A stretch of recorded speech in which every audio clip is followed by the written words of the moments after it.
everyone. Thank you for coming out tonight, spending your time with us here at the Countryside YMCA. I'm Maria Solser. I'm an outreach specialist for the Lindner Center of Hope, and this is our community education series tonight. We're going to be learning more and having some conversation around self-care, being more than a spa day with Dr. Anna Guerdjikova. Before I turn it over to Dr. Guerdjikova, I just wanted to remind you about the next presentation coming up. Will be in October, Understanding Perinatal Mood and Anxiety Disorders, with our Chief Medical Officer from the Lindner Center, Danielle Johnson. So if that interests you or anyone you know, please, we'd love to have you, and we'll be at the Manor House, back to the Manor House for that presentation. I do like to say a thank you to Robert and Dr. Chin with Paramedic Network that do set us up and partner with us for the hybrid so that we can bring this to folks on the Zoom. So we have, thank you for those that are on the Zoom. Usually they're not only some local, regional, national, but globally, we have folks that jump on the Zoom. So welcome. I know it's different times of the day and night for some of the folks that jump on. So we're thankful. Thanks for making this possible for us. Just to give you a quick overview about the Lindner Center in Mason, we're a nonprofit. We have 80 beds working with treatment for mental health and addiction. What that looks like would be 2 16-bed units for inpatient. We have a partial hospitalization program, an intensive outpatient program that is virtual for addiction and co-occurring. We have a full outpatient practice with psychiatry, psychologists, therapists, nurse practitioners. We have a full continuum for eating disorders, for inpatient, partial hospitalization, intensive outpatient, and the Harold C. Schott eating disorders team. We did neuromodulation for treatment-resistant depression. We can do electroconvulsive therapy and also transcranial magnetic stimulation. We take a lot of commercial insurance. We also have a residential side. We've got 2 units of residential, 2 16-bed units. One is for a stabilization where we can do detox, medication management, and evaluation, so we can evaluate what might be driving the addiction. We want to look at that, get a better idea. And the other unit is called Sympathy House. That's where we surround individuals with a team. And maybe someone has had a diagnosis or not had diagnosis, we want to figure out. And that's a psychiatrist, psychologist, and a social worker teasing out and creating a blueprint for what is going on. And then we want to make a treatment recommendation for next step once we diagnose through that comprehensive diagnostic assessment. We've also got something called rapid access. When we hear that folks at times can't get in to see a psychiatrist, what they can do is call every week on a Tuesday or Thursday. We have appointments available. They can come in. It's not covered by insurance, but it was something we could start a few years back to help bridge the gap for folks that maybe need medication, and we don't want them to decompensate and have to end up in the inpatient. So that's kind of a quick overview of the Lindner Center. Like I said, we take a lot of commercial insurance. Our residential is private pay. We can run insurance on the front end for some reimbursement on the back end. And then we do have Children's Hospital on site with 16 beds for adolescent inpatient, but you still have to go through the PERC, which is the Psychiatric Intake Response Center at Children's Hospital, to be triaged out to Lindner for adolescents for the inpatient. And it's a lot. We do a lot there. So if I can ever help, I can give you my information. Don't hesitate to reach out to me, email or call. I'm happy to help you or anyone with if it's the fit for Lindner. If it's not, I'll certainly do my best to find another recommendation. But thank you all for coming, and look forward to Dr. Guerdjikova, who actually is a therapist and does research at the Lindner Center. She wears a lot of different hats, and I wanted to give her a warm welcome. Can you help me? Thanks, Maria. Can you guys hear me? The one on the back? Okay. If you If you don't hear me, you can come up front here, we have tables. So I very much wanted to give you the trick for self-care, right? So I spent a lot of time trying to think about what is this one thing that I can give you and kind of fix it all. Unfortunately, I was not able to come up with this. So you're in for a longer journey, hopefully patiently walking through the steps of why self-care is so important and sounds so easy, and we all know about it and we know how to do it, and then we don't do it. So hopefully you're going to be able to kind of walk on this journey with me and at least bring a little bit of awareness into kind of your own lives and why this can be so frustrating, because self-care has been a concept for a very long time. You know, in the last at least 10 years, we've been hearing about this in many various contexts, and we still are not able to do it. So no one trick, no spa day. We're just going to muddle through this together. Goals for today. There are 6 types of self-care, or 6 big general categories that I'm going to cover. We're going to talk about the difference between motivation and intention. So what I kind of try to summarize that idea that, you know, I really need to sleep better, and then I cannot get myself to bed on time, and you know, this cycle continues forever.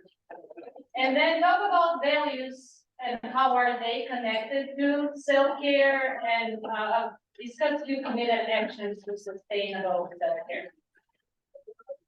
This is meant really to be as interactive as possible. So please chime in and feel free to just, you know, share thoughts. There's some exercises that I have included.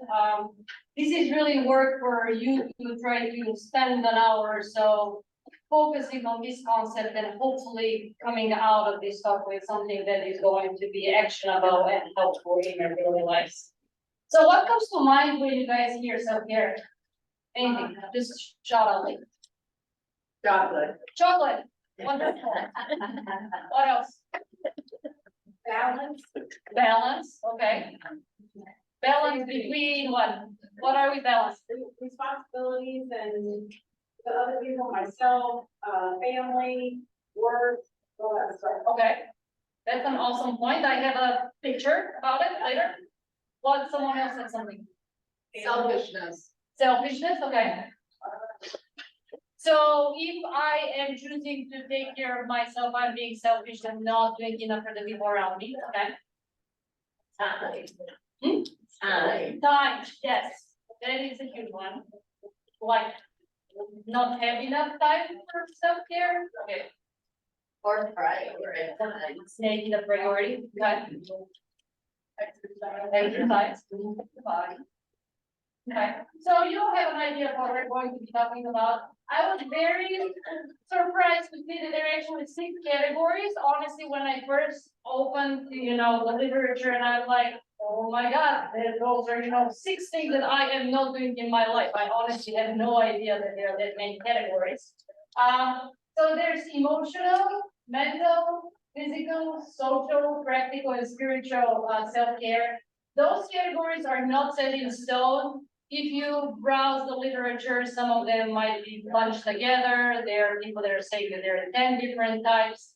That self-questionnaire that we're going to be working on actually has slightly different way to structure those. But the idea is to think about the fact that self-care means covers a lot of different aspects of our lives. So it is not just, you know, how we tend to our bodies, it is also related to our emotions, to our feelings, then, you know, our presentation in the world, with the logistics that we do in our lives. So many things can go under the self-care category. We're going to go into each one of those in detail through the presentation. So this was my deal. When I read about this, I was like, okay, you know, I'm not doing a lot of things I should do. So before you get into this little rabbit hole, I wanted to kind of really reinforce the idea that all of us are already performing numerous acts of self-care during the day. It might not feel like this, but we are doing it. The mere fact that you're here tonight is a form of self-care. You can argue that being outside now is beautiful, absolutely gorgeous September day might have been a better form of self-care than being here, and I'm not going to argue with you. But all of those little things that we do throughout the day are a way for us to kind of keep ourselves up and act of self-care. I put out drinking water, taking your bed, text a friend back, being here tonight. Those are not big examples when you think about drinking water. We all have to drink water to survive. Not a big deal. However, it is a big deal in the realm of self-care. Because if we do not do it, then we get it wrong. The point is that we are trying to bring awareness to what it is that we do and work on increasing what is effective. And it's an extremely active process of self-care. So we figure out what we do, that it is an act of self-care, and we try to do more of it if it makes us feel good.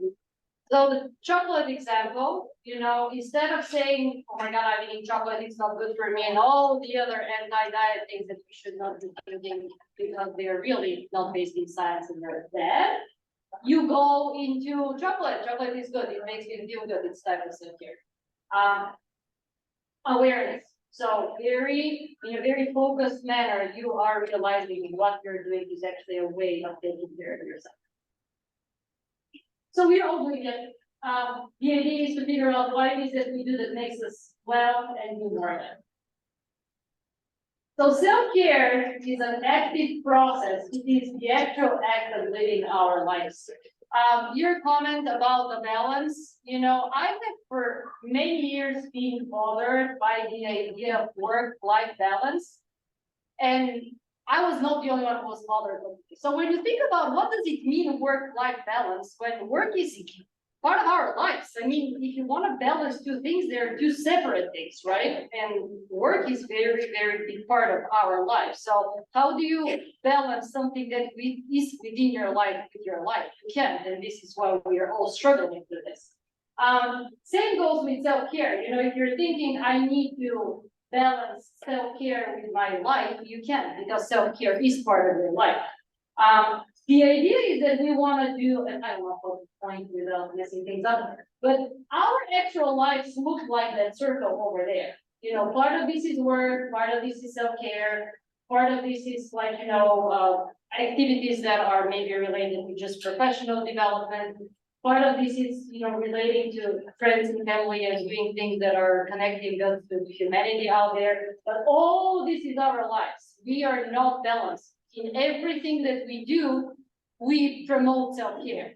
So you cannot be a good professional if you do not take good care of yourself. You cannot be a good parent if you do not take care of yourself. And a few other examples that I'm going to point out. So when you think about this, don't think of something that is in isolation and I need to do, and after I do it, then I can go do other things. It is actually something that you do while you're doing all the other things, so all those other things can go well. Does it make sense so far? Yes. In order for self-care to work, it has to be an important personal value, or it needs to fit somehow in our value system. And I'll talk more about this. So if you try to do something that sounds great, but it is absolutely not part of who you are or what is important for you, it is just not going to work out. And I'm sure all of us can think of examples of things that, like, I'll give you a personal example. I really like people's houses that are nice and neat and someone can actually put a lot of effort into them. They look wonderful. I don't have those skills. I do not have the passion. I probably have the money, but really, I hate shopping. So I can go and say, oh, this is so awesome, and I want to have it in my life. I am almost 50 years old. I've never been able to have, the pretty flowers and decorations and things. I am not going to apparently right now out of the blue start doing it. So it is not my value. I can say it is a beautiful thing. I really like it in your house, but it is not something that I realistically can apply in my life. And here's the discrepancy, because you're thinking, oh, this is so nice, I need to have it in my house. and you don't, and year after year, I don't decorate for Halloween. Year after year, I feel so guilty for not decorating for Halloween. Until a few years ago, when I realized that I'm just not a person who decorates for Halloween, and that's it. I mean, we all have to live with this reality. It's sad. It's not good, but you know, that's it. And I had the option to keep not decorating it, feel guilty and miserable, or just accept it. Well, so this is where we go to the idea that really the good self-care requires thinking through personal values and being very honest with yourself. It's not fun to admit that I'm not the person who doesn't like to decorate for Halloween or who cannot sustain, you know, the beautiful couches and things, because it is kind of, you know, hurtful. It's like you're admitting that you're not the greatest in some regard of your life. But this type of honesty really helps with promoting self-care aspects that are fitting in your personal work. It has to be individualized, and all of you know this. I mean, you have probably tried, you know, exercise routines, or, you know, some sort of particular meal plan, or a bunch or sleep routine that you read in the newspaper. It sounds great. You cannot do it because it is really not fitting your particular life. It has to be flexible and taking into consideration one's current variables. This is crucial because it can be very important for you to have good sleep when you're 18, when you're 28, 38, and 48. When you're 18, it's important to have good sleep, but you're partying, so you know that might be slightly more important here and there. When you're 28, you have little children, and it's important, but you just cannot sleep because they're, you know, crying for like 3 straight years. When you're 38, there might be, you know, other reasons you're not able to sleep. So the value is there. The importance for self-care continues. However, how we handle it is very different in various stages of our lives.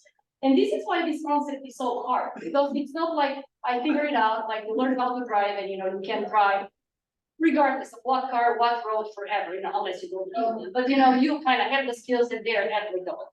Here, you need to constantly readjust. It's a very dynamic process.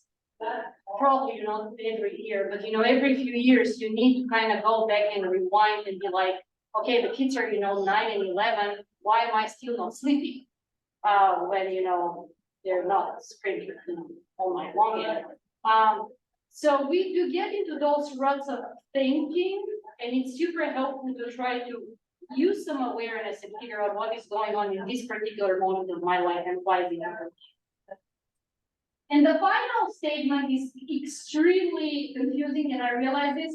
It has to be consistent while fluid. So consistency is I need to be sleeping. The fluidity comes from partying or the kids or perimenopause or, you know, whatever else might be going on in your life. So the consistency in the value and the importance for self-care is the important thing. Once we figure out what are those important things, then with a little bit of creativity, you will be able to figure out what do you need at the current stage of your life to be able to promote self-care in those regards. Make sense so far? Questions?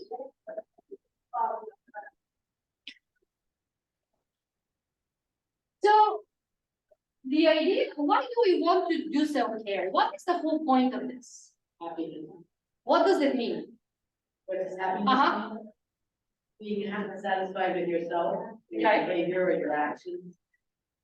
Okay, and because this brings you joy, or you help people around you, or what is Oh, the no, I only come straight on video. on you? Okay, so you want to be, you want self-care so you can be happy, which means being satisfied with yourself and with your life. Yes. Okay.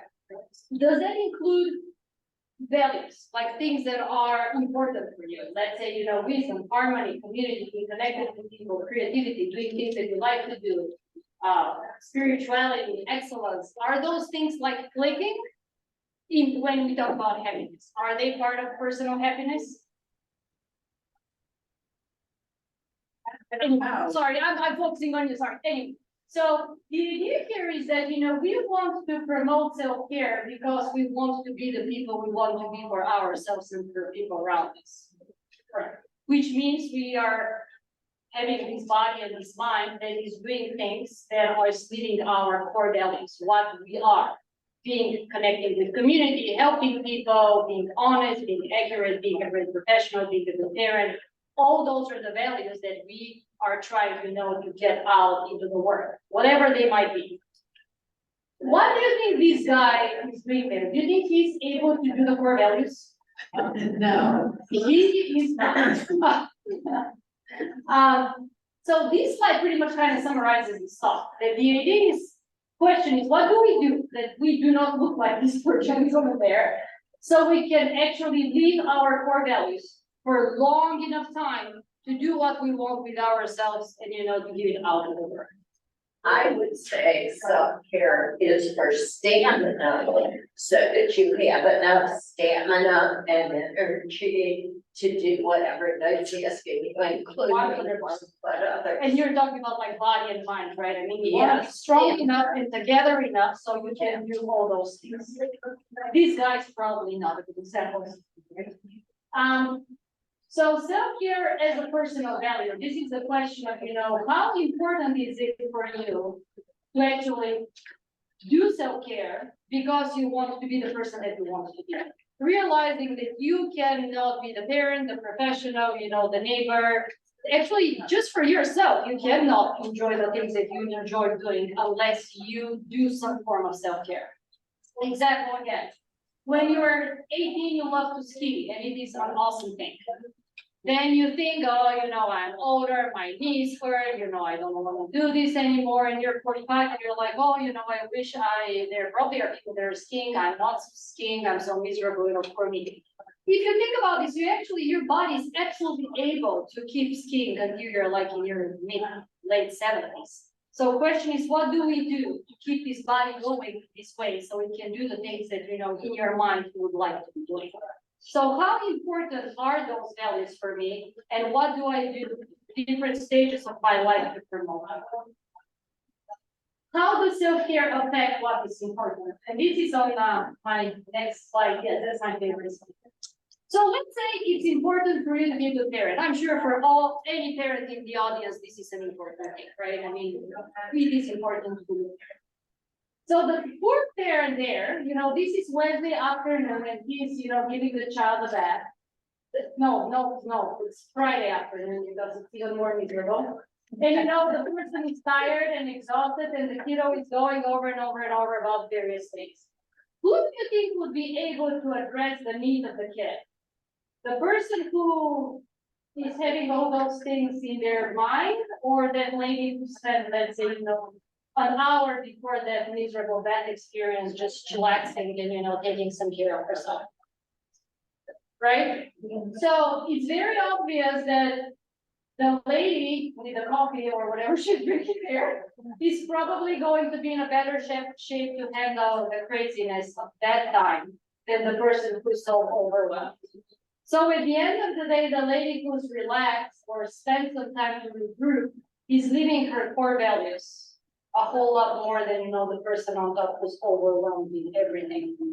So I bet you money that any person in the audience would wish to have an hour before children's bedtime to, sit and relax. None of us can do it. So, this is an exaggeration of the whole situation. The question is, knowing that bedtime is happening and it's going to be crazy, what can I build in throughout the day? Or what are the things that, like, minimal, tiny little things I can do to get closer to that lady that is, chillaxing here? And this might be, literally 3 minutes of going to the bathroom by yourself before you have to start bedtime, or putting a show for the kids for 15 minutes before bedtime, which is, we know more parenting, I shouldn't be TV ever, but you do it so you can regroup and you can actually go and perform the activities there, living your core values. Chances are the poor parent, going to the example up there, he's going to, I have been in this situation in that. You're yelling, you're like, okay, come on, everybody's rushed, nobody's happy, it's like total disaster, I'm not living my values, not good thing. As opposed to here, if you try to figure out something that might help you get it together, chances are you get closer to your values. So I have some examples here that, I'm not sure are the greatest, but hopefully you understand the idea. Your values, you're a person who's fun, very organized, strong, you value simplicity, you like community's important for you, and you're a frugal person. Let's say those are just some general values that you have. And you're saying, I need to exercise more, I wanna be doing something to move my body. So you sit down and think, and you come up with a very elaborate exercise program in your basement, requiring a bunch of equipment and a fixed schedule, because you're very organized. You're telling yourself this is Wednesday, Friday, and Saturday, 7 a.m. to 8 a.m., and that's it. So question is it going to work? The elaborate exercise program probably beats with your simplicity. If you're a person who just likes simple things, you know, A, B, and C, if you come up with a very elaborate program, you're not going to pull this off because it is just very difficult. It's in your basement, which is very boring. Chances are it's not working very well with your idea of community and doing something out and about and being surrounded by other people. Frugality is working well with the basement thing because, you know, it is probably cheaper than if you go to an exercise place. However, the fixed schedule, working with your organized self, is not working with your concept. So as you see, there are like a bunch of things that sound like maybe a good idea, but chances are they might not work out. So you're like, oh, you know, forget it, this is not working, I'm starting to feel blah and unwell, and I'm good for nothing, I cannot even, you know, start an exercise routine in my basement. And then you cannot really give your core values, right? I mean, because the core value being, I want to be healthy and exercise is not happening with this scenario. And we all have been here, I'm sure all of us have, you know, decided on something that sounds great, and then. Now here's another option.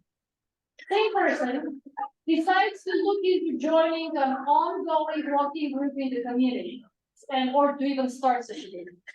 So as you see, I'm not saying go join a group, because this is not easy. I mean, they're not like groups that are waiting in front of your front door, right? I mean, you need to do the research, you need to really do all the Facebook and next door searches and stuff. So I'm saying look into joining this group, meaning, you know, think about it. This is a value, this is a priority. Let me see if I can find something that might work out. It is an ongoing walking group, which means that you're having community people there. It is probably fun, right? It is frugal, it is free, because walking is free.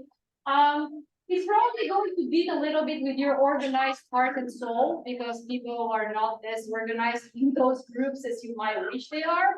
But here, this gig maybe have a higher chance of succeeding given this particular person. Does that start to kind of bridge the idea of values with self-care things a little bit? So now I'm going to start going through those 6 types of self-care, and I'm really going to ask you guys to think about each one of you. Just think about one example of each that works for you, and I will ask someone to share if you don't mind. Emotional self-care. Anything that helps you process, regulate, and live through any aspect of emotional well-being. So the poor lady with the bedtime, you know, if she can go downstairs and scream in a pillow for like 2 minutes before she goes upstairs to take care of her kids, this is a perfect example of emotional self-care. You can leave the room when you're angry, or you can learn to express your emotions in a way that is not destructive for you or for people around you. My favorite that I wish we all can do, go on a week-long silent retreat where you go and eat lentils and, you know, watch dolphins play, and it's great, but, you know, not very realistic. Hobbies of all shapes and colors. Again, anything that works for you, that is intentional, works. Scrolling through Instagram and Facebook, not a hobby, not working well. Because it is really not intentional, it needs autopilot. Here, we're trying to fight the autopilot. Anything that is not on autopilot works for emotional well-being. Therapy, you know, self-help books, podcasts, there are gazillions of really great podcasts out there on any topic that you can think of. All those examples are things that when you do a little bit of daily are helping with your emotional self-care. Anybody care to share any example of emotional self-care? Why? I call a friend and we go through one of the self-help books together. So we're discussing it, so it's not just on me. And because it's a regular time of the week that we each set aside, we've been pretty consistent in going through like a chapter a week. So it actually gets done, and it does help both of us have tools to be able to handle the hard parts of the week. That's a fantastic idea. Good for you guys. This is really awesome. It works. That works. Anything else? So here, we're talking, think about, spending 25 minutes fixing your bike. That type of stuff, right? We're not talking anything super elaborate and difficult and, out of this world type of stuff. Anything that helps you feel good emotionally goes in this category. Mental self-care, anything that challenges you mentally, and this is not the autopilot. So here is what I put as the exact opposite of Instagram reels. So anything that is not that, and that challenges your brain a little bit goes under the mental self-care category. Reading books is here, watching documentaries, doing your kids' homework because they're becoming extremely elaborate after third grade. It's like, I cannot do it. This is true. Mental challenge and type of self-care. Any cultural events, movies, theater, opera, anything that really kind of makes you think, makes you research things like, you let's say go to the playhouse in the park and you see a performance and then you wonder, what other performances are those particular actors involved with, or the person who wrote the play, do they have anything else going on? This is the mental self-care aspect. Musical instrument is something that is very well researched, and actually musical instrument foreign languages. Those are the two things that are recommended as a way for us, for all of us, to fight Alzheimer's disease and early dementia, because you're learning new things and you're making kind of new connections in your brain. Very many free ways to do this. There's Duolingo. Free was one of the most commonly used apps during COVID because people were so bored that they were learning foreign languages. That'll has a free version as well. You can do Wordle, like a word. You guys know about Wordle, right? Like those little puzzles. Any of those things are in the category of mental self-care. So hopefully what I'm doing here is I'm building this tower of your self-confidence. You actually are doing a lot of things in your day that are promoting self-care. Physical self-care. Anything that makes you feel in your body and good about your body. What makes us feel in our bodies? What reminds us that the bodies are existing and we're in them?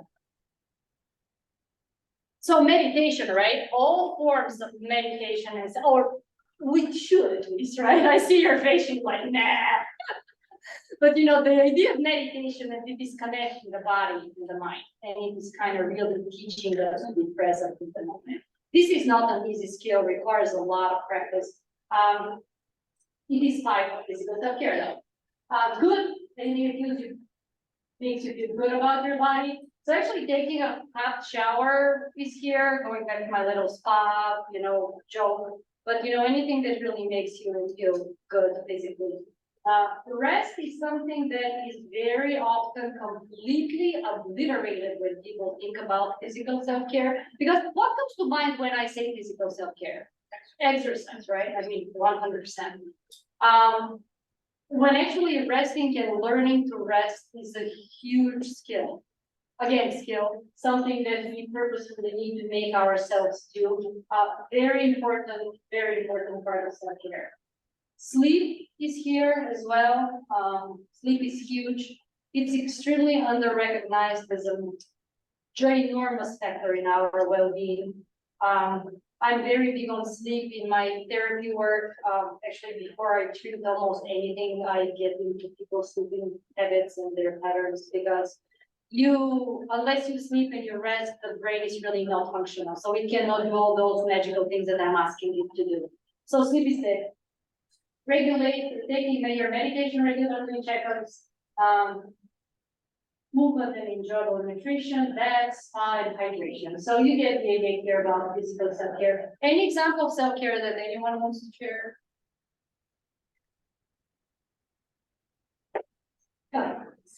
Oh, sometimes, yeah. Yeah, so massages, they can be, just fun. There's also a lot of actual medical benefits related to them as well.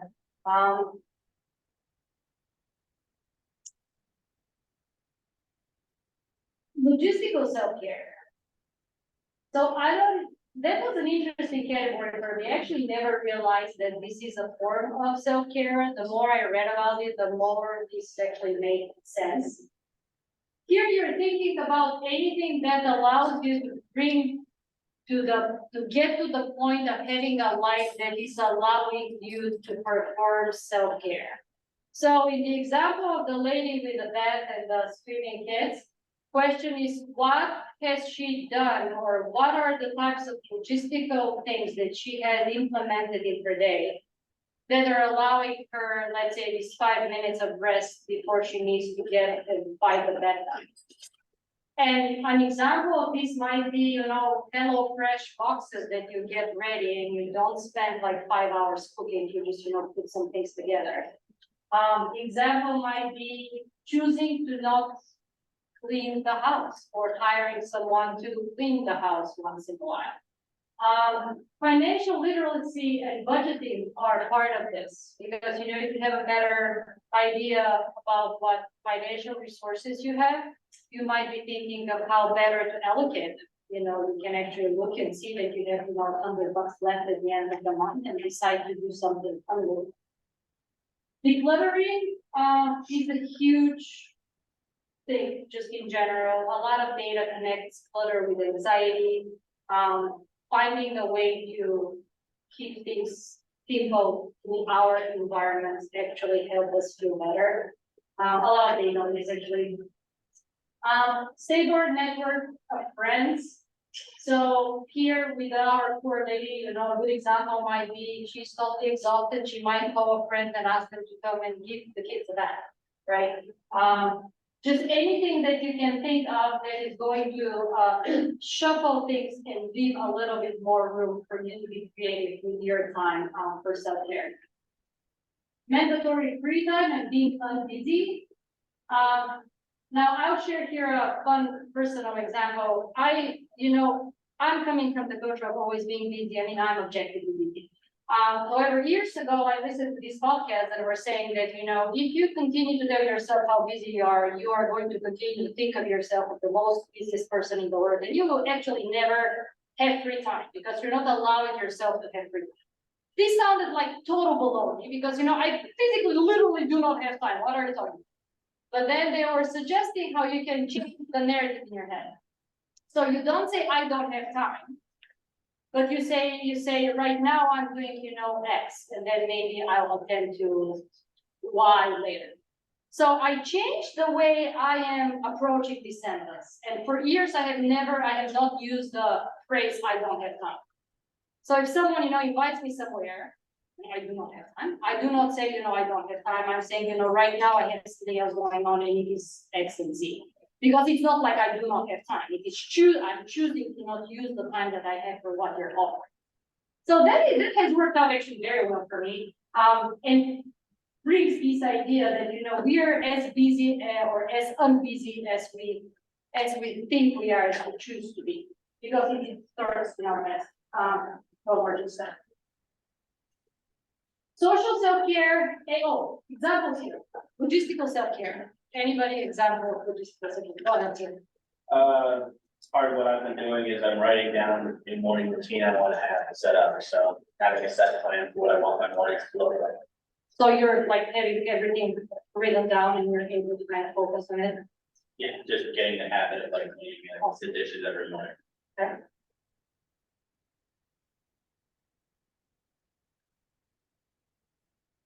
Anyone? Scheduling time for me, instead of filling up the schedule all with these open spots on my calendar. Oh, I'm open there, I can do that. It's taking time, but scheduling time for me, I have to do that. I have to like write it down on my calendar. it even, like, I'm working on decluttering my life, my home. And, my best friend is, she's really good at that, organizing. So she's been, kind of helping me map out, but I'm taking it in little chunks instead of thinking I've got this, all this to do, but it's to, for my child and for me not to have, the piles or this or that I don't need. So two logistical aspects, right? Asking for help, using your network, and then doing something that is actually making the environment slightly simpler. Yeah. And then you, Maria, the mandatory free time is what you were saying about, blocking your calendar for like midnight. Social self-care, anything that fosters connection. And when you read about this, you're like, oh no, another party. No, I don't have energy for this. I'm not talking about, parties at all. But anything that connects you with whatever you want to be connected with in terms of like community, people, friends. There are people who need just one friend. There are people who, 17 different text groups that they're in, whatever it might be, but anything that makes you feel you actually are truly connected with the people around you. A very big part of healthy connection is setting boundaries. So being able to say, enough is enough, and what is protecting me and what is protecting you. So we do not really enmesh in a way that is getting unhealthy.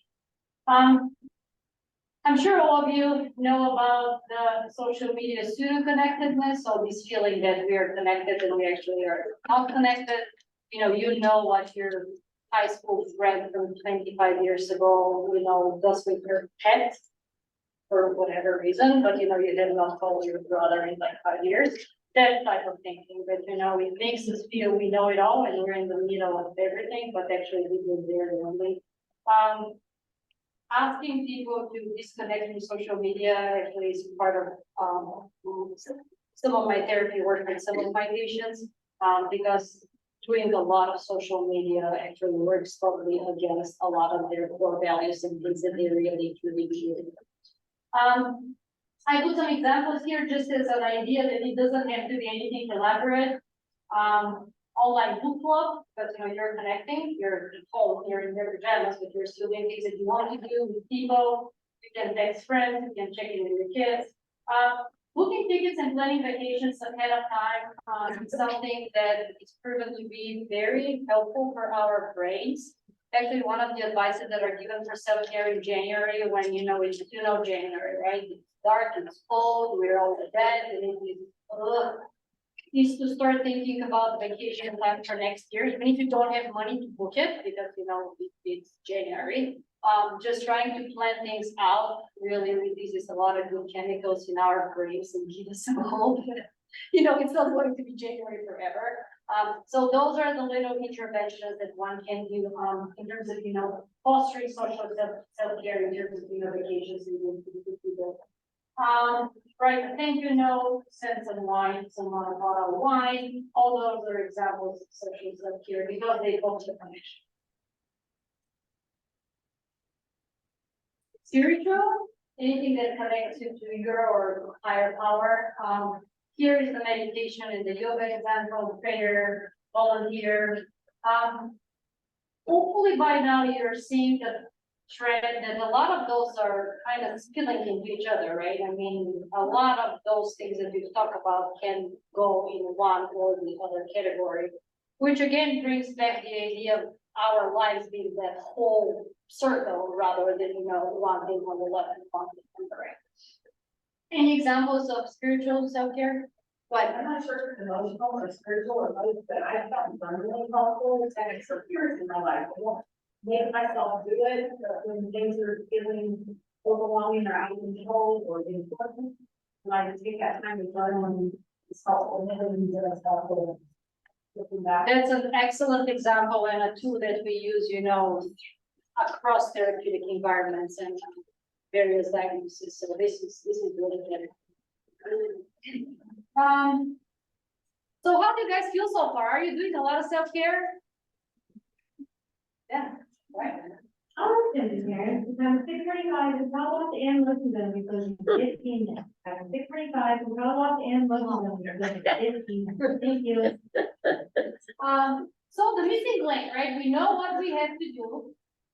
And then we somehow end up not doing it. So, we only know that, you have to go to bed certain time, it's good to, eat 4 or 5 times a day instead of skipping meals. It is good to move your body and not just sit for 9 hours, and then we still don't do a time again.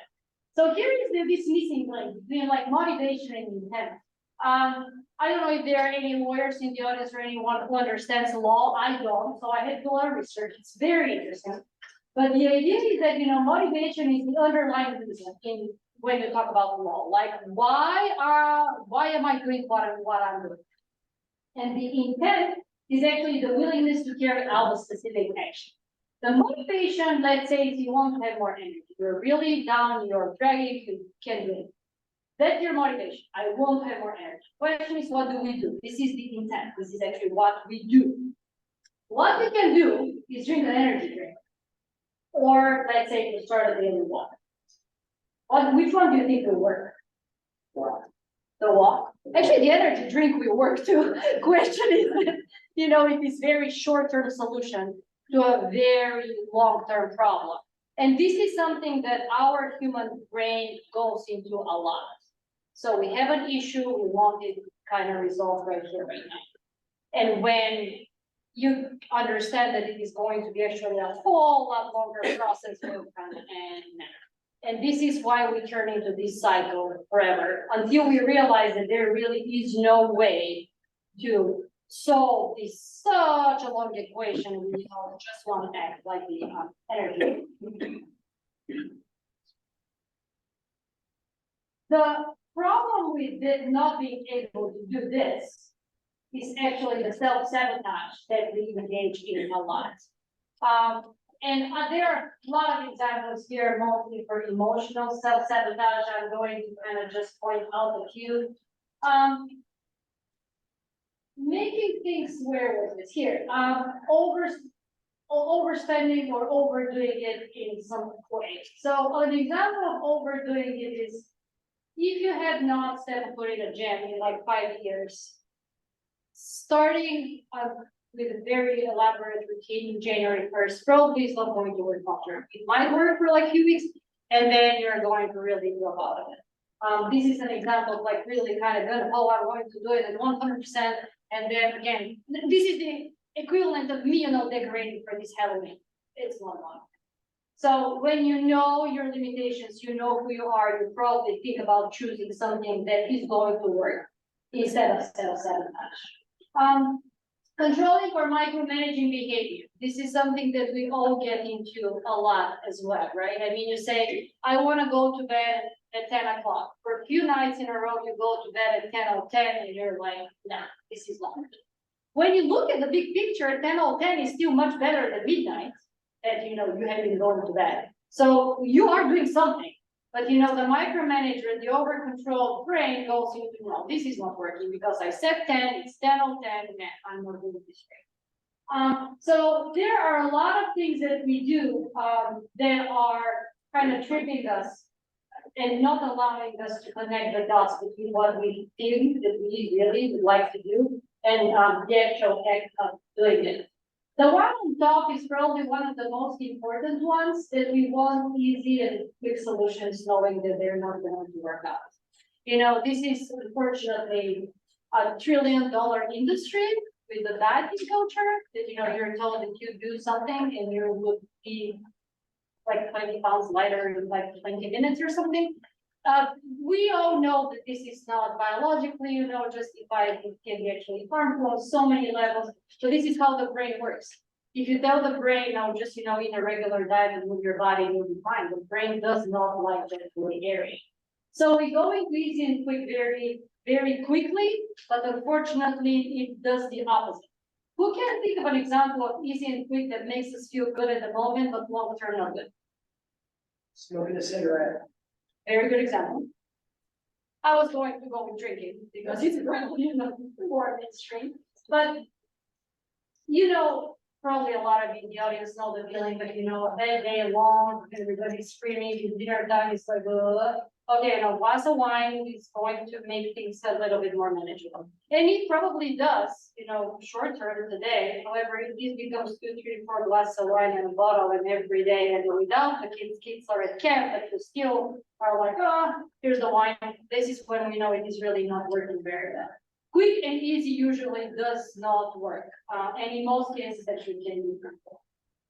Understanding this and accepting it is a hard thing, because we want the quick and easy one. Now, going back to our little skincare, you want to be healthy, for self-care, and you do what? You bring carrots to work. But it's 2 o'clock and you actually ended up getting the tutorials from the vending machine. So the brain goes to, forget the self-care, I'm, not a good person, I'm feeling blah, actually the tutorials are like super sweet and my blood sugar is all over the place now. And just, forget. The same person chooses a different way. So you bring the carrots, but you don't eat the carrots. And then maybe think about, bring carrots home and see if you can maybe eat them for dinner or do something with them for dinner that is more like fun and we can actually swallow the carrot. Or think about, do you actually like carrots? Because I cannot tell you with how many people I work who pack things for food and they don't even like that food. But they're told that the food is good or they think it is good or something. So here's the question of, do you actually like carrots? Maybe switch it to a different vegetable, maybe try the smoothie, and also really eat the Oreos and be okay with eating Oreos because same situation, same poor carrots that are not getting consumed, when they should be consumed, but different ways to look at it. You're not self-sabotaging yourself because you're not seeing the Oreos as a form of self-sabotage. You're seeing the Oreos as just part of your humanity in your life. They're fun. But what do we do with the carrots? Does it really have to be carrots when it can be something else? So this is how you start to turn this cycle in the direction of, the self-care gig actually might work. It might not be carrots, it might be something else, but it might be good.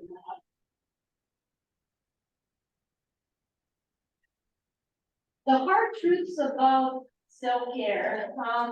This slide is busy and hopefully you're going to have it in your presentation, but I thought someone who said, I think the lady left, someone who said that being selfish, did you say that right? That self-care, what we think is being selfish. The fear is that you will disappoint some people when you prioritize self-care. Here comes the very well-known analogy with the airplane, where you really want to put your mask first before you help your kids, because if you pass out while you're trying to help your kids, both of you are not going to get out. Please try to remember the example of the relaxed lady with the tea and the other poor lady and the screaming kids. So here we are, who are you disappointing when you are, taking 2.5 minutes to you? Actually, no one. You are being that better parent who's able to go and handle reality. A family gathering that you don't want to go to, you really don't like the people, it is messy, it is busy, you don't want to go. As a form of self-care, would you go or would you not go? You don't want to go, right? Because it's like really beating in your belly. It's not something, there are mean people there, right? People that you don't want to talk to. However, you go because you feel I'm going to disappoint them. So you go there, you sit in some sort of chair, some sort of corner, you're talking and not talking to anyone, you're just watching their watch because you want to leave. The only person that's disappointed in the whole thing is you, right? So sometimes it is very hard to think through this kind of change. But in the majority of the cases, if you do something that is not true to you, it is not going to be good for the people around you, especially to their loved ones. But I'm thinking, if you like yourself less because you give in and don't go, have you really achieved self-care? If you feel better about yourself and going, then your self-care level would be elevated. How do you feel well when you're surrounded by mean people? because of the Or guilt. you know about it ahead Okay. of time and you just protect yourself. Okay, so you go and you're fake for like 3 hours, Yeah. just so you can appease some people that are mean. So you're happier with your own behavior. Are you happy with your own behavior though, for doing something that If is it's not? not, if it's something that you feel you should attend, then Okay, you need to go. And should, I know you use the word should, but I mean. so see, this is actually a fantastic example, because then you go back to why do I feel that I should be attending this event that is really not building me up as a human being?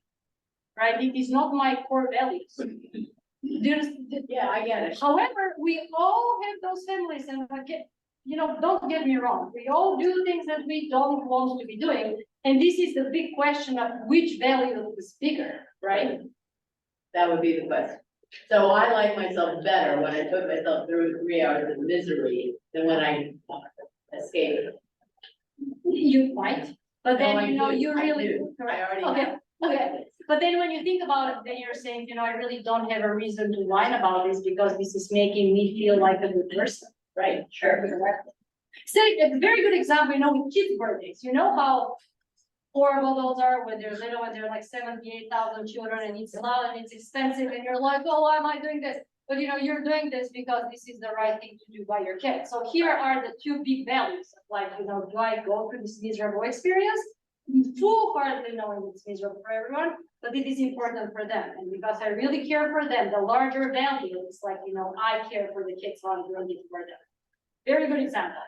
Very good example. Thank you.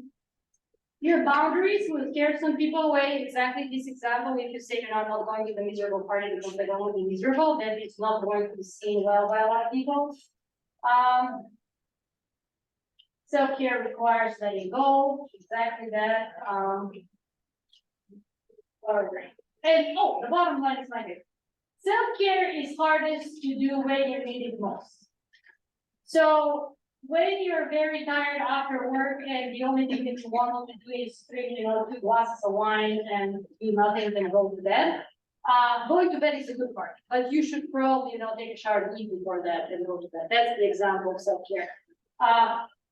This is the hardest time to actually do something that is good for you. When you don't feel like eating and you're just like, Netflix and chill and do really nothing, mindless scroll, that probably is the exact opposite of what your brain and body needs.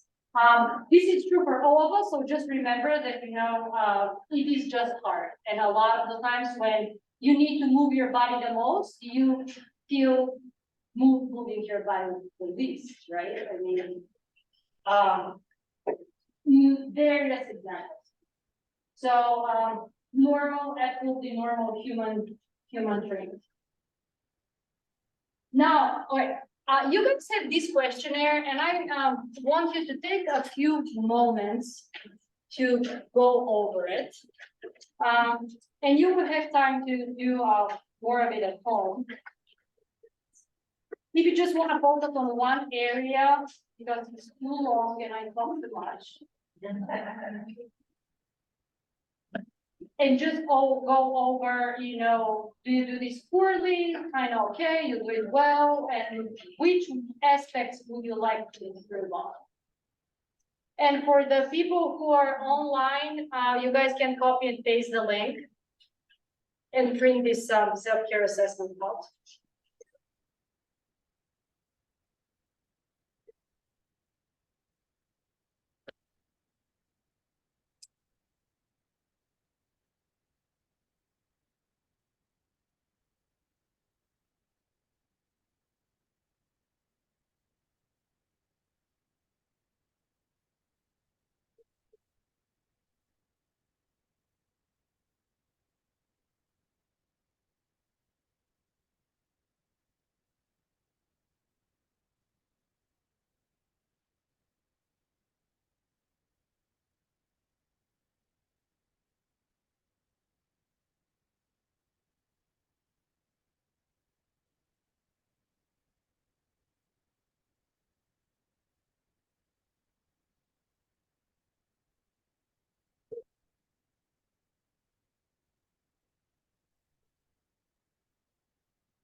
Daniel Simon, please go to the Taekwondo. Daniel Simon, please go to Taekwondo. Thank you.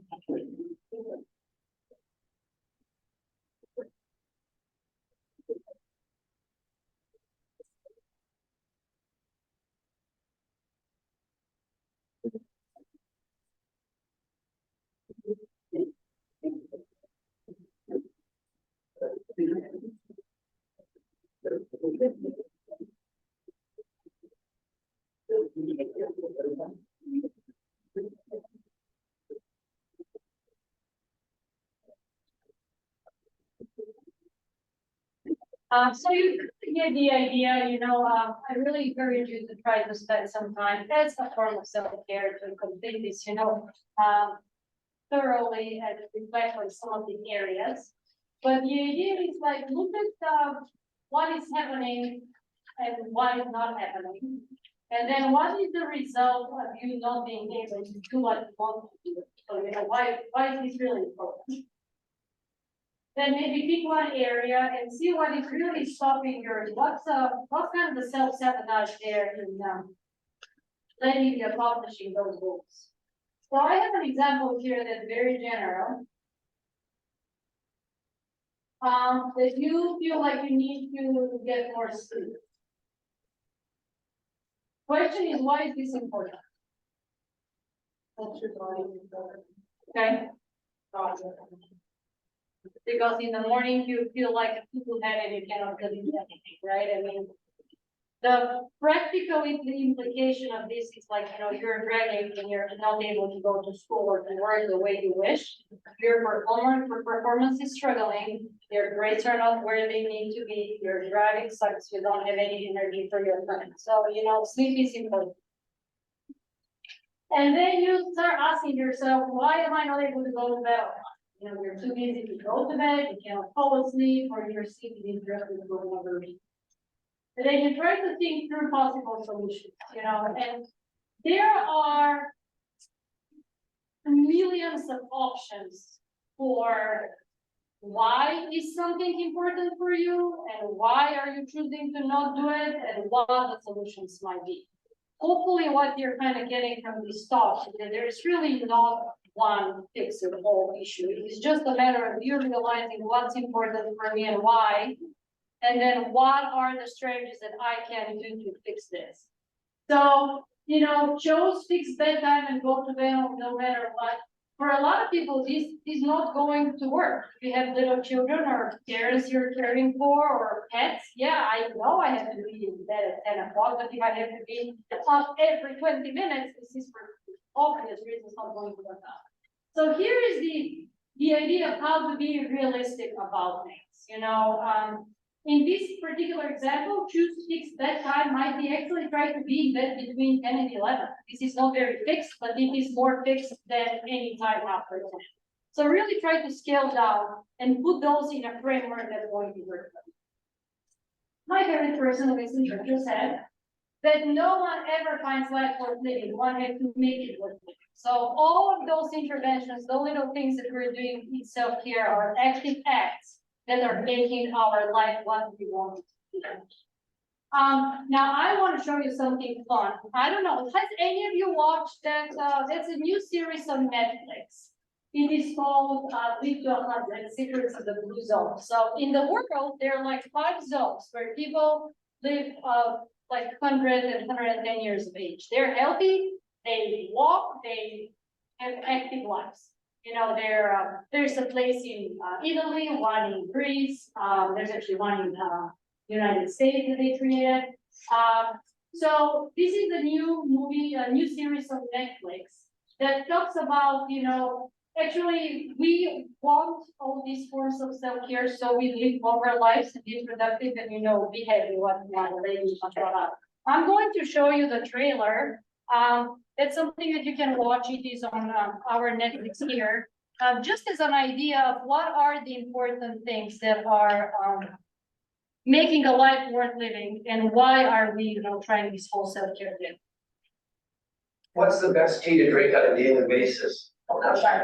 Wine. I have found that most of what people think lead to a long, healthy life is misguided or just plain wrong. What if we could reverse engineer longevity? I spent the last 20 years trying to do just that.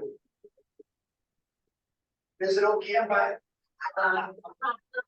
instead of looking for answers in test tubes, I found 5 places around the world called blue zones where people are living to 100 at the highest rates in the world.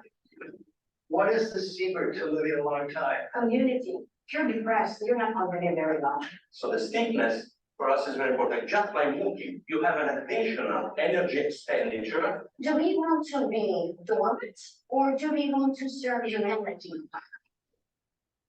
These people live to 100 at the highest rates in the world. And these secrets can help every one of us to get every good year we can get out of this body of ours. That is the promise of blue zones. It is actually a very entertaining series.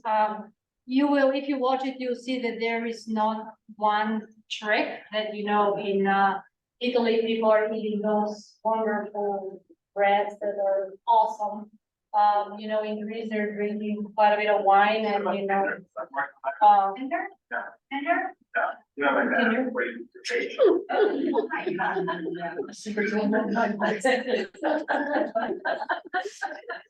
sorry, I think this was the next. Okay. The advertisement. So here, you know, what they're talking about is move naturally, have a purpose, you know, dash it. 80% group is, you know, leave the table slightly hungry, not overeat. Wine at 5 o'clock is part of this. Love having, you know, your loved ones in your life. So various aspects that, you know, in various ways to tie up to those, you know, 6 categories that we have discussed. Again, no one size fits all. Those are 5 different places all around the globe. So, you know, understandably, you know, Okinawa in Japan, the lifestyle and habits are very different than those in Los Angeles area. But the overall overarching ideas are very similar and are really beating down to the concepts that we discussed. That, you know, all those people are doing things for themselves and for their tribe, for their humanity, and this is what is giving them this life that they have long time to live, so they can continue to do it.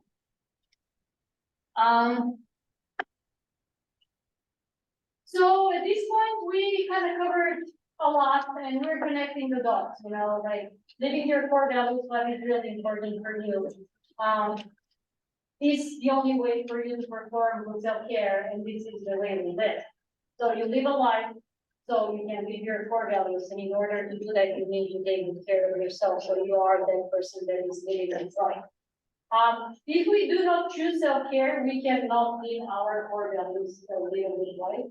So if you are, you know, sick and tired and scrolling through Instagram, you're not going to be connecting with your friend, for example, actively as you're connecting, you know, reading those chapters. If you are choosing to not feed your body and you're skipping and skimming meals, you're going to be very angry, irritable, unpleasant, your brain is not going to be working, and you're not going to have very successful bedtime with your kids, for example, right? So all those little aspects are the ones that are building the picture of like we're living our core values or we're not, we're living with integrity or we're not. Self-care can have a million different faces. And examples are really endless. In this little handout, you saw there are many examples. Watching the blue zones, you'll see that there are many ways a person can take care of themselves and be good with it. It requires awareness to work with self-sabotage, though, what we discussed about, the quick fixes. It requires some commitment, what the lady brought up, every week she's doing this thing with her friend. It requires at least a little bit, kind of structure and discipline there. Self-compassion, so if you cannot do it, like the carrots example, you try something else, those carrots for whatever reason are not working. That does not mean that you're not working, or the idea of eating more vegetables at work is not working. It means that those particular carrots in this particular lunch bag are not working. So you try to find something else that is going to kind of feed into the same channel. And ultimate flexibility of the mind. So anything that you tell yourself needs to be done a certain way is putting us in trouble, because there's really nothing that has to be done just one way only. The carrots, the flexible exercise routine, the flexible I need to be at 10 o'clock. All those are the things that are really tripping us because we're human beings. There's a lot of flexibility in our lives. We need to really allow for this flexibility as part of self-care. Otherwise, we're going to be failing all the time, which is the ultimate form of not self-care. One important thing, and I'm going to kind of wrap up with this, it starts with the next action, with the next thing that you do. A form of self-care is you like getting in your car and putting your seatbelt now, or leaving this room. That little next step is pretty much our best bet in self-care, whatever it might be, taking a shower in the night with hot water, to go to like hot water, and you go to your 2 days, but you still do it. Packing lunch for tomorrow and taking it with you to work. This one next step, no matter how little, really tiny it is the thing that is building this picture. If you sit in your car now and you're like, oh, she talked about podcasts, let me check a podcast. If you open your Apple thing and there's something that you're interested in, voila, this is mental self-care. This one next step is the thing that is pushing us in the right direction. The next thing is not autopilot though. I mean, it is not Instagram Reels, and apparently I'm using this as a metaphor, for endless things that we do on autopilot. Intention is the thing that counts. And that's it. I really hope that you're going to kind of work through this little handout and come up with a few things that you might want to work on. I know we talked a lot about core values, and it can be very confusing because you live here and you're like, okay, what are my core values? There is actually a little link that I have on the bottom. The LISW.org is a place that you can go. It's an online, real quick, like a test type of thing, where you can work through this and come up with like a few core values that you have, and then see how they fit in the big picture of self-care. There are some examples, of core values there. This is a whole different talk, and in my therapeutic work, I spend a lot of time with people trying to figure out what those values actually are. It's a very big area of kind of psychological knowledge. If you're curious, it is a good idea to figure out what they are and then how they fit in this kind of picture of our actual life. Self-care is part of all of those little colors there, whatever they might be, everything and anything that we do. Self-care is part of it because we're showing ourselves, and you want to show yourself at your best, meaning that, the step before is the best self-care that we can provide at this particular moment.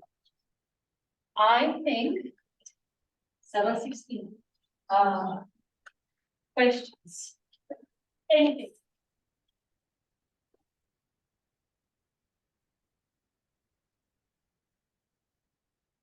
Okay, do you guys wanna just shout out some forms of self-care for today, tomorrow, small steps? Yes. If you don't mind, I'd like to share some of the comments that was put online. One thing someone said online was emotional self-care that I enjoyed is joining a weekly online meditation group to talk with other people about stress, anxiety. She says it's Cloud, said SANGHA. And she includes a website if anybody's interested in here for that website. Another comment is going to Orange Theory Fitness a couple of days a week helps me not have a little breakdown. Another person wrote in, says I work from home and I try to take a 10-minute break every couple of hours and try to take a walk during lunch. And if not, I try to after work.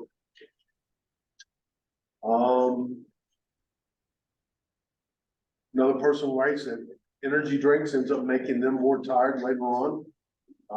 Another person, Melissa, I guess I could include their name, also love walks and I like to throw in a cup of black tea. Feels more balanced and adds some more antioxidants. Another individual says that she likes online shopping to distress. I go down a rabbit hole and end up wasting hours. And then, let's see. A lot of thank yous. A lot of people really enjoyed your speech. So, thank you for sharing those, actually. Those are very good examples of, how many different forms of self-care are out there, right? I mean, you can think of, the person who's shopping, like, they're wasting money. Well, this is their form of self-care. They really enjoy this. This is part of their core values. They're probably buying things that are good for them and for their soul and for the humanity. So, this is their thing. Joining support groups and those things that are connecting us with like the community are on top of the. Speaking on that, there's one here that I'd love to share also. It says cool new series. And I think this was with the video, maybe. She lives in an old hilly town in Italy and she eats homemade pasta every day and spends time with family. Nice. We envy her. Then there's another question about people online being able to get the PowerPoint. Yeah, I mean, you can. Yeah, I just sent my email. If they want to email me, I can send the slides. That's okay. We have a few minutes. Can you guys take a minute and indulge me and just really write down one thing that is that little tiny step in any direction for any of those areas that you discussed. Like, what is this kind of little tiny step that they're able to think about for tonight or tomorrow or between now and the end of the week? One little action. Lisa also writes if there's any tips motivating ourselves so it's hardest to do self-care. This is where the values work comes, because you're trying to connect what you're doing with why you're doing it. And in the parenting example, the most important thing is not that the children are clean. The most important thing is that you connect with them and they go to bed not screaming bloody murder and the family is kind of somewhat still intact. So this is when you think through, my value here is really to connect with the kids and what can I do for this to happen and not do the other thing happening, which is whether there is screaming. It's really hard because you still need the kids clean, right? And in your mind, there's still things that needs to be done. So like the example in the party, you still want to be okay with your relatives. So how do you find this kind of middle ground when you're living with your integrity and you're okay with your decisions? This is hard because a lot of the times, you have to choose clean children and miserable household or not clean children. And again, a metaphor, obviously. Not clean children, a peaceful house,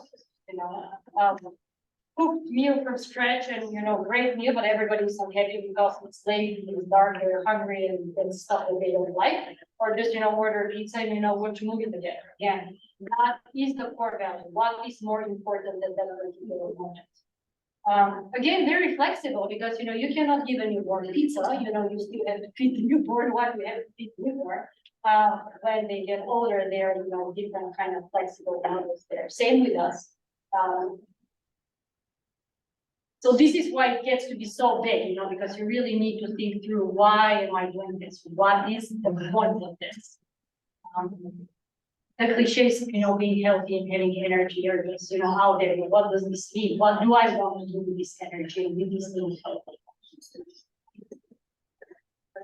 I go back to sleep, and like this has been my life lately. I don't know if it's been the last year or so coming out of COVID, but like getting sleep has been so important. Like I know my teenager needs sleep, but I need sleep, and it's 8 to 9 hours a night. I need that. That I know in order to function and be productive. And something's gotta give. I mean, sometimes Yeah, dirty dishes yeah. are horrible. I mean, Right. is it important? It's very important that they're clean. Yeah. But it's a whole lot more important that you're, you know, in your right mind the next morning. So something does gotta. Yeah, and getting still, like getting still so that I can really be in myself and hear myself to really what my values are.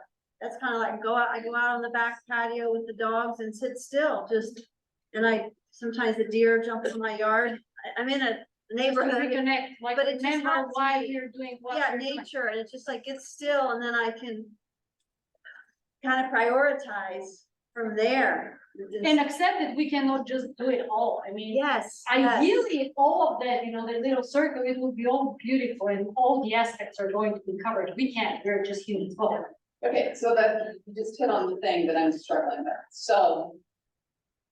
We cannot do it all, just settle on the fact that the stress. That the thought of that causes me, keeps me awake all night. Absolutely. So it's not just a decision that I can make. To leave the dishes in the sink and go to bed. Good, great for me, that's self-care. No, stress, having dirty dishes in the sink, keep me awake. And then I won't get any sleep. I mean. So what you're touching on is the enormous theme of acceptance in therapy. Yeah. I mean, we spend years teaching ourselves and teaching our people what acceptance is all about. It's not giving up. It is not like you're giving up on the dishes so you can get sleep. It is like you're purposefully choosing to not do the dishes because you want to sleep, because this is the more important thing. This takes, however, years to reconcile in your brain. Because especially practical tasks, we are very kind of, you know, task oriented, and we want to check the boxes. It gets easy with practice, I can tell you this. It takes a long time to get to a point, not of giving up, but of acceptance. Because when I have this conversation, a lot of people are like, you just want me to let go, right? And, you know, walk in my pajamas and, you know, do nothing. This is not what we're talking about. We're talking about the fact that you walking in your pajamas actually sometimes is you living your core values and getting you closer to the person that you want to be after you put on your clothes, as compared to the person who's, you know, ready to go at 7 o'clock and is not who they want to be. Hard work. This is very hard work. Go ahead. The key tying into that is that I think that there's also, at least for myself, that I get a positive feedback from getting all those things accomplished. But in the end, when I did the self-care, where I'm inviting myself at my physical care, then as I'm trying to achieve all those things, leaves me with not enough time to get the rest and the exercise that I need, which then makes me feel like I'm just on that downward spiral. And eventually, unfortunately, it's going to catch up with you. You're not going to continue to be able to receive the positive feedback because eventually we're just going to drop and not be able to do it. I think that being able to see that those kind of after we get it all done and feeling good about it was also kind of an addiction. Absolutely.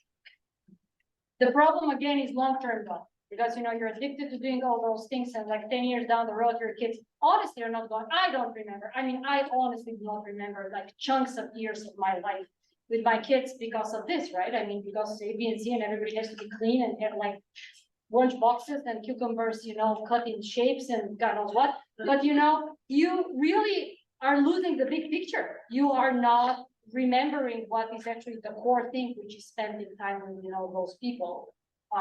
So this is a very long process. And the sooner you can kind of start to think through this, hopefully the less things we're missing on. that are important, because actually humanity and spending time together and being with people is the thing that is important that we have to make. There's another person online and you might have dealt with it, I'm kind of juggling something. But she asked, how do you deal with the situation in which your partner gaslights you for investing time in self-care? Oh, this is couples therapy. Honestly, this is hard. Especially for females that, you know, we feel guilty about everything without, just for really, right? You know, let alone for taking time for yourself or any of those things. This requires a lot of work on the relationship. So the other person realizes that I want you to be taking care of yourself because then you're a better partner. You're, you know, less grumpy, you're more available, you want to do more things with me, you won't actually spend time with me when you are in your protecting me and well taken care of. When you're busy and distracted and taking care of absolutely everything, you're not going to have enough time to spend with me and on this relationship. Which is true, right? I mean, when we take time to regroup, then we are able to handle that time or even whatever other time. A good question, thank you. Someone else had something. Did you have something? Oh, I was just talking about trying to get everything done and looking hard on yourself. If you're making a choice to not do something. A very young person said to me one time, you're making a decision to do something nice for your future self, even if it's to not do it.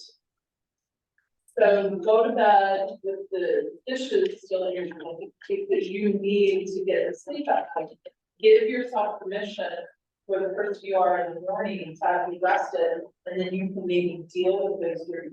Now, sometimes that works for me, that's not right. Sometimes it doesn't.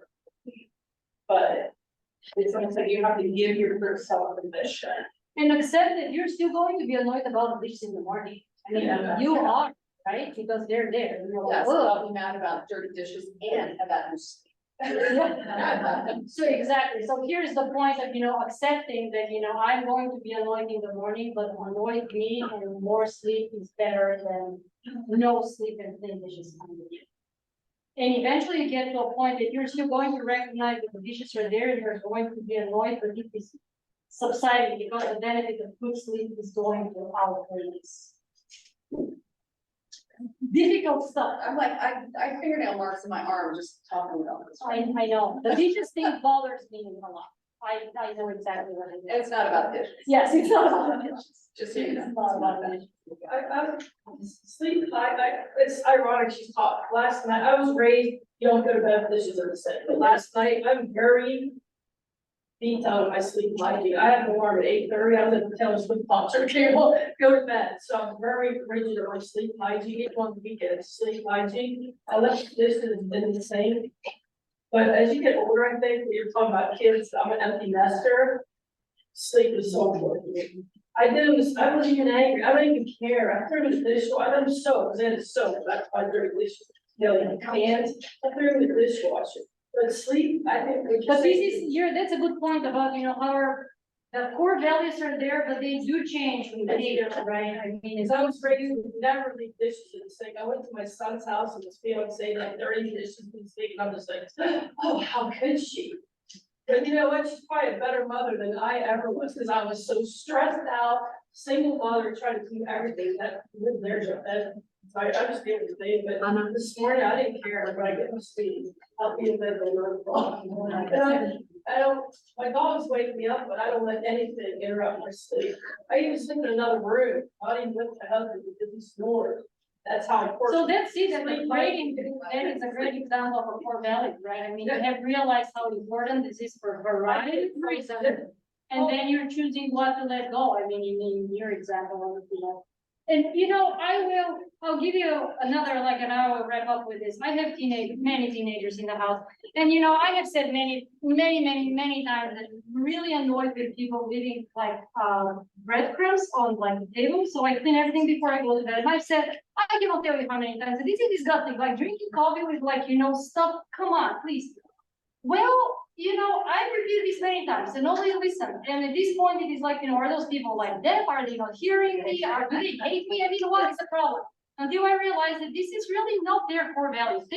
The kid loves me, but he can't care less at midnight when he eats, snack number 78. What is happening? And it is my issue. I need to really accept that I love him. It is important for me that he's at home, he's safe, he's eating in my house. And I will put up with the crumbs. Honestly, this is not something that I would have told you 10 years ago. So there comes a time when really values shift. When it is not about, them doing something to annoy me, this is them doing them and me needing to find a place of acceptance, integrity, and really the true values. The true values that we're together and that, he's at home and he's safe and he ate and now I'm just be annoyed with the crumbs and then. In 10 years, you'll miss me, probably, that's probably. Right. No, I still go on. We're right on good. They're all in their 20s if they can stay going. If anyone wants to stay after. Thank you guys, thank you so much for coming.